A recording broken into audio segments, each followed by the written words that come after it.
casting the burden, impressing the subconscious. When man knows his own powers and the workings of his mind, his great desire is to find an easy and quick way to impress the subconscious with good, for simply an intellectual knowledge of the truth will not bring results. In my own case, I found the easiest way is in casting the burden. A metaphysician once explained it in this manner.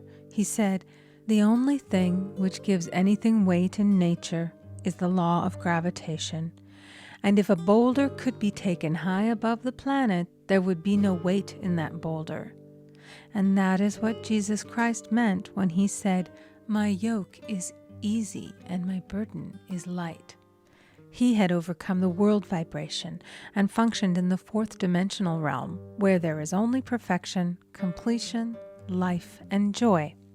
He said, "Come to me, all ye that labor and are heavy laden, and I will give you rest.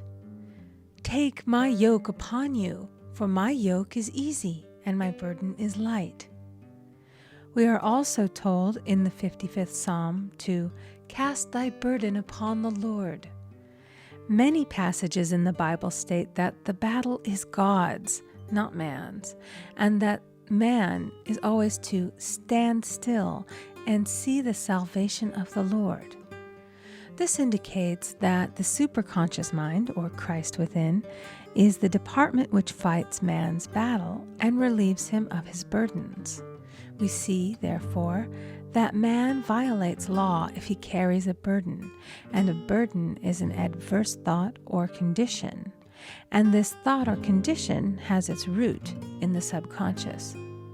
It seems almost impossible to make any headway directing the subconscious from the conscious or reasoning mind, as the reasoning mind, the intellect, is limited in its conceptions and filled with doubts and fears. How scientific is it then to cast the burden upon the superconscious mind, or Christ within, where it is made light or dissolved into its native nothingness? For example, a woman in urgent need of money may light upon the Christ within, the superconscious, with the statement, "I cast this burden of lack on the Christ within, and I go free to have plenty." The belief in lack was her burden, and as she cast it upon the superconscious with its belief of plenty, an avalanche of supply was the result. We read, "The Christ in you, the hope of glory." Another example.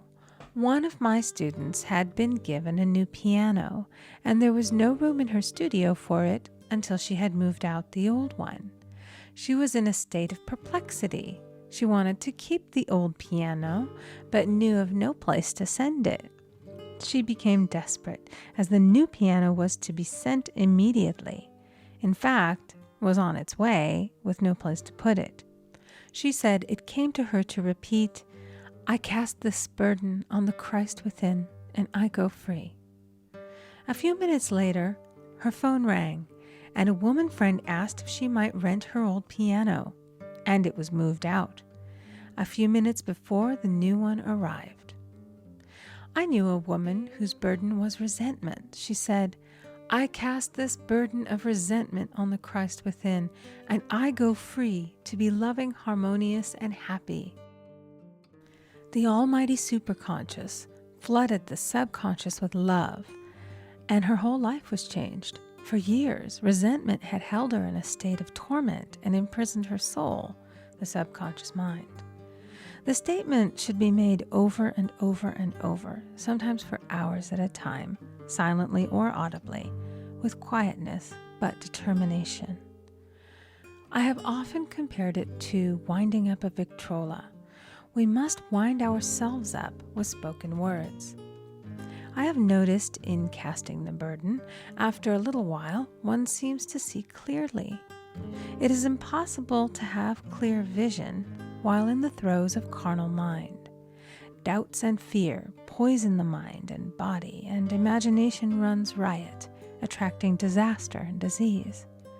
In steadily repeating the affirmation, "I cast this burden on the Christ within and go free," the vision clears, and with it a feeling of relief, and sooner or later comes the manifestation of good, be it health, happiness, or supply.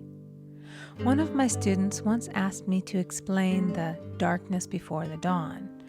I referred in a preceding chapter to the fact that often, before the big demonstration, everything seems to go wrong, and deep depression clouds the consciousness. It means that out of the subconscious are rising the doubts and fears of the ages. These old derelicts of the subconscious rise to the surface to be put out. It is then that man should clap his cymbals like Jehoshaphat and give thanks that he is saved, even though he seems surrounded by the enemy, the situation of lack or disease. The student continued, "How long must one remain in the dark?"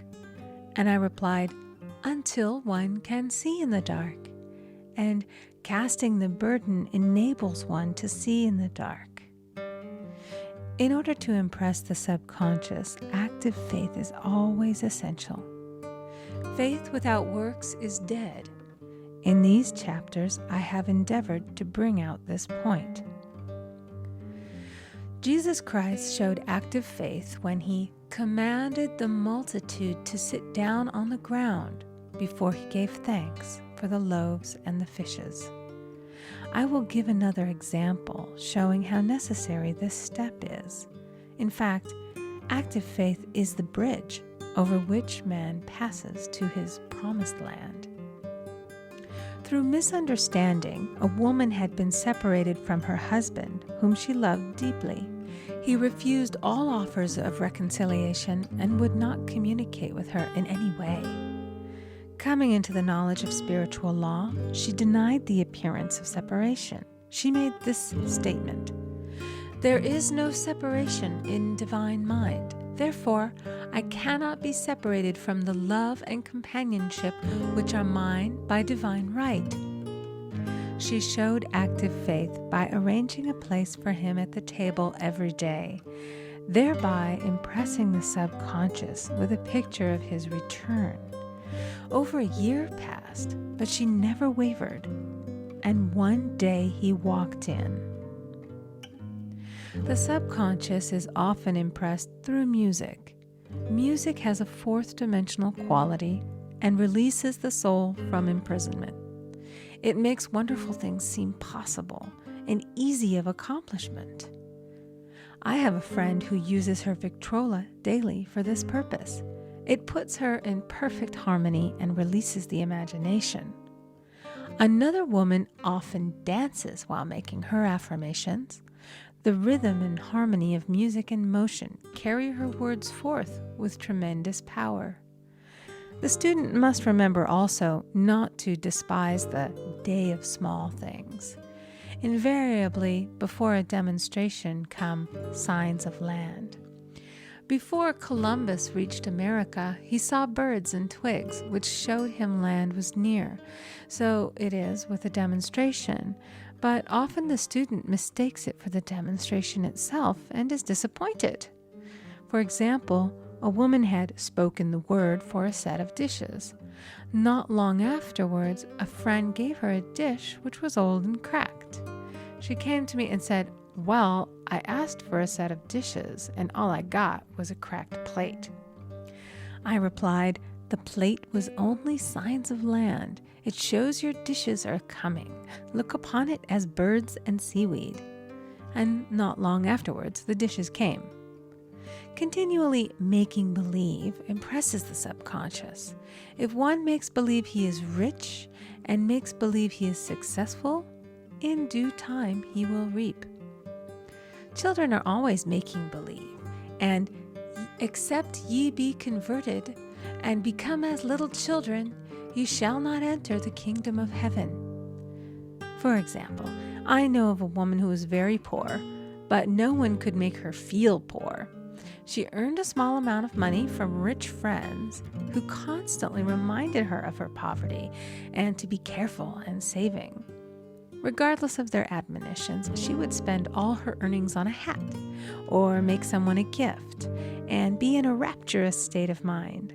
Her thoughts were always centered on beautiful clothes and rings and things, but without envying others. She lived in the world of the wondrous, and only riches seemed real to her. Before long, she married a rich man, and the rings and things became visible. I do not know whether the man was the divine selection, but opulence had to manifest in her life, as she had imaged only opulence. There is no peace or happiness for man until he has erased all fear from the subconscious. Fear is misdirected energy and must be redirected or transmuted into faith. Jesus Christ said, "Why are ye fearful, O ye of little faith? All things are possible to him that believeth." I am asked so often by my students, "How can I get rid of fear?" I replied, "By walking up to the thing you are afraid of." The lion takes its fierceness from your fear. Walk up to the lion, and he will disappear.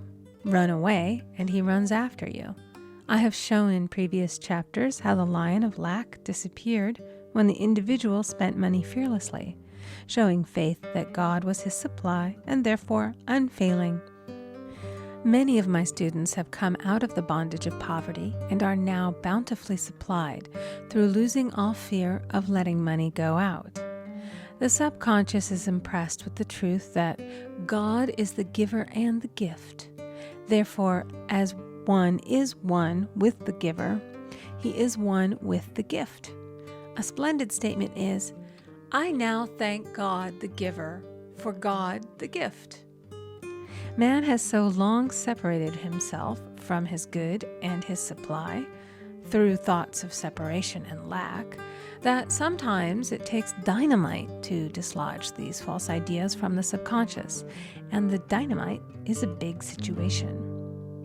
We see in the foregoing illustration how the individual was freed from his bondage by showing fearlessness. Man should watch himself hourly to detect if his motive for action is fear or faith. Choose ye this day whom we shall serve, fear or faith. Perhaps one's fear is of personality. Then do not avoid the people feared. Be willing to meet them cheerfully, and they will either prove golden links in the chain of one's good or disappear harmoniously from one's pathway. Perhaps one's fear is of disease or germs. Then one should be fearless and undisturbed in a germ-laden situation, and he would be immune. One can only contract germs while vibrating at the same rate as the germ, and fear drags men down to the level of the germ. Of course, the disease-laden germ is the product of carnal mind, as all thought must objectify. Germs do not exist in the superconscious or divine mind, therefore are the products of man's vain imagination.